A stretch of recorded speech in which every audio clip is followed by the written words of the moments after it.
So good morning everyone. কালকের ব্লগটা তো তোমরা দেখলে যে আমি আসছি বহরমপুরে। তো এখন আছি আমি ছোট ননদের বাড়িতে। তো সকাল সকাল দেখো কতটা সুন্দর রোদ উঠেছে, এই যে। আর এইদিকে দেখো কতগুলো গাছপালা লাগিয়েছে, বেশ সুন্দর। আর পুরো ডাইনিংটা জুড়েই সুন্দর রোদ, একদম বেশ ভালো লাগছে। এইদিকে দেখো পুচকুরা কি করছে, হাই করো। কি করছো? খেলছো? হাই করো।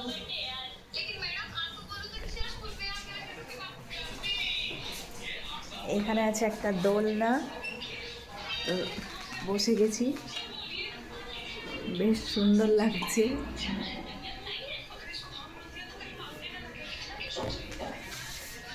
ওইদিকে যাই, চলো কিচেনে কি করছে দেখে আসি।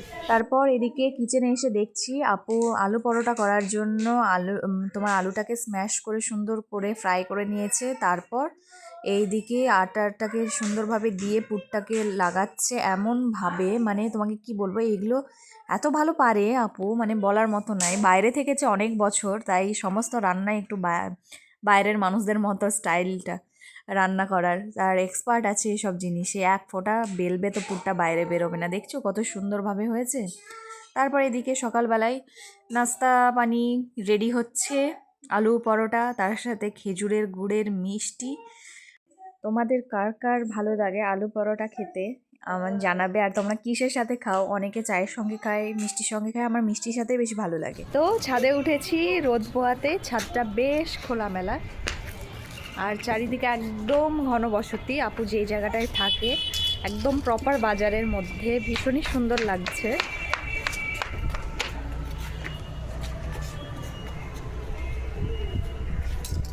আর এইদিকে দেখো দুটো কি করছে।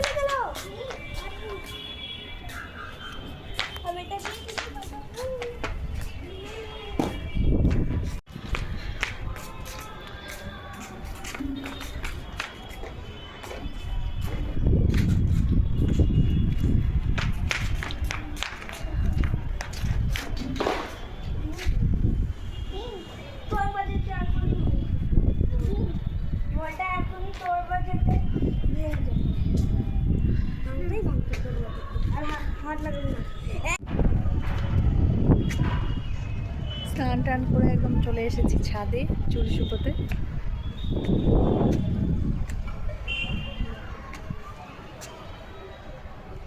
ভালো রোদ হয়েছে, কিন্তু বাতাসও আছে প্রচণ্ড, আর বাতাসটা একদম ঠান্ডা। তারপর এই যে রেডি সেডি হয়ে গেলাম, এখন বাসছে বিকেল 4টে। আমরা দুজন মিলে গেলাম, কুচকুলিকে পাঠিয়ে দিয়েছিলাম আগে থেকে আপুর বাড়িতে। এখান থেকে আপুর বাড়ি, মানে আমার বড় ননদের বাড়ি, একদমই কাছে, তোমার পায়ে হাঁটা 7 থেকে 8 মিনিট মতো। তাই আর টোটো নিয়ে নিই, আমরা দুজনে গল্প করতে করতে হাঁটতে হাঁটতেই চলে গেলাম একদম পাড়ার ভেতর দিয়ে। বেশ ভালো লাগে, মানে বিকেল বিকেল হাঁটতে, কি বলো তো। তো চলে এসেছি একদম আপুর বাড়িতে। তোমার পায়ে হাঁটা 5 মিনিটের রাস্তা, তোমাদেরকে তো দেখালাম। আসার পর এই যে এদিকে দেখছি রামিজ বই নিয়ে, গল্পের বই নিয়ে পড়ছে। আর এইদিকে আমার পুচকুটাকে বলেছিলাম যে রেখে গেছি, এই দেখো কি করছো। ওই বাবারে। আর চলো দেখা যাক আপু কি করছে, কিচেনে যাই।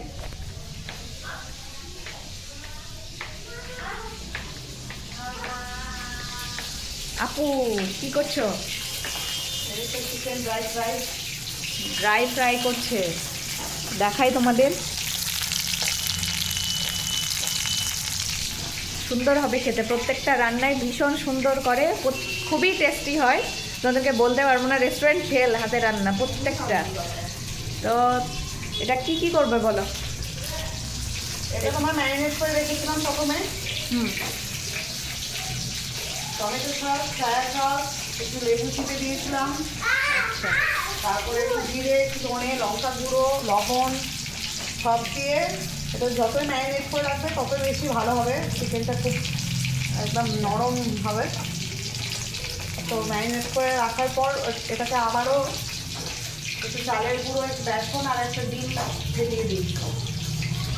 তারপরে একসঙ্গে সব মাখিয়ে এবার এটাকে ভাজছি, তারপরে রেডি করে আবার ছাড়বো।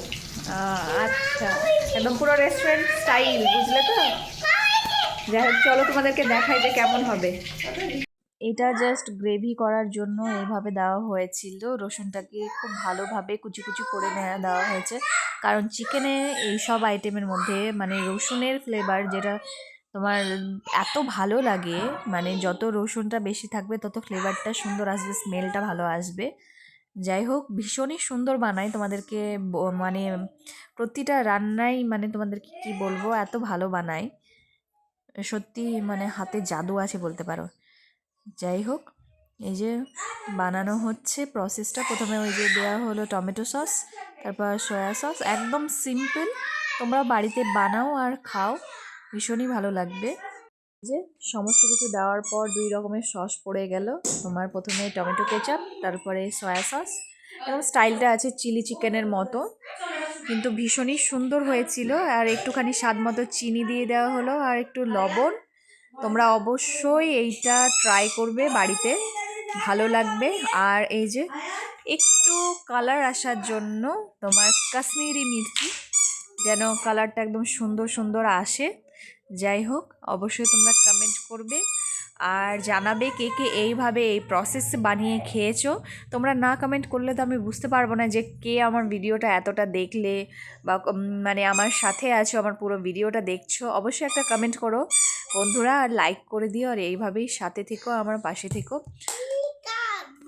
এদিকে তো চিকেনের আইটেমটা একদম হয়ে গেল, খুব সুন্দর এইভাবে মাখো মাখো করে তোমরাও বাড়িতে বানিয়ে ফেলো, জাস্ট অসাম হবে।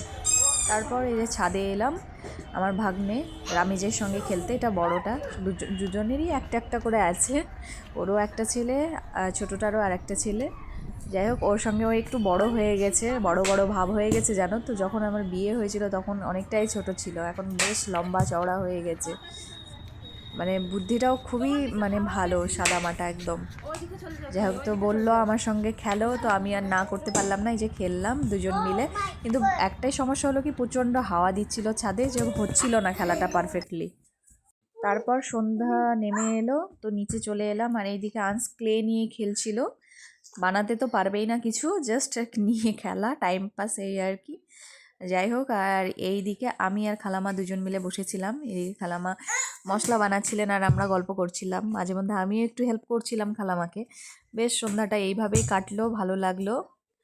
আসলে অনেক দিন পর দেখা হলে গল্প করতে করতেই কেটে যায়, আর এত ভালো মানুষ ওনারা, মানে কি বলবো তোমাদেরকে, প্রচণ্ড গল্প করতে ভালোবাসেন। এই যে সুন্দর, এত সুন্দর, খানিকটা খাওয়া হয়ে গেছে, তারপরে তোমাদেরকে ভিডিওটা করে দেখালাম। এদিকে আমি আর খালামা বসে বসে খাচ্ছি, সত্যি ভীষণ ভালো হয়েছে, পুরো একদম দোকানের মতো। এরকমভাবে তোমরা ঘরোয়াভাবে প্রসেসটা অ্যাপ্লাই করো আর খাও, এরকম শীতের দিনে গরম গরম স্পাইসিভাবে চায়ের সঙ্গে জাস্ট ফাটাফাটি লাগবে।